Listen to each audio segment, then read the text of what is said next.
আমি যেখানে আছি এই জায়গাটি হলো আমাদের কসবার আকসিনা। আপনারা যে আমার পিছনে যে দেয়াল বেষ্টিত প্রাচীরটি দেখতে পাচ্ছেন, এটা মূলত পার্ক করার জন্য করা হয়েছে। পার্কের কাজ চলমান আছে, এখনো শেষ হয় নাই। পার্কের কাজ শেষ হলে এটাকে উন্মুক্ত করে দেওয়া হবে, তখন আপনারা ঘুরতে আসতে পারবেন। এই জায়গাটা আসলে বলতে গেলে খুবই সুন্দর, বিশেষ করে রাস্তার দুপাশ প্রাকৃতিক সৌন্দর্য দেখলে আপনি বিস্মিত হয়ে যাবেন। আমার কাছে রাস্তার দুপাশের যে সৌন্দর্য, মানে এটা মন কেড়ে নিতে বাধ্য।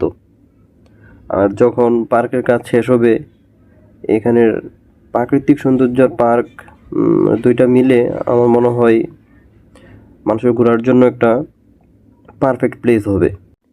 পরিবার পরিজন নিয়ে ঘোরার জন্য আমাদের কসবার আকসিনার এই জায়গাটি একটি সুন্দর জায়গা হবে বলে আশা করি। যখন পার্কটির কাজ সম্পন্ন হবে, উন্মুক্ত করে দেওয়া হবে, তখন আপনাদের ভিডিওর মাধ্যমে জানানোর চেষ্টা করব। যদি ভিডিওটি ভালো লাগে থাকে তাহলে অবশ্যই ফলো দিয়ে শেয়ার করে পাশে থাকবেন। ধন্যবাদ।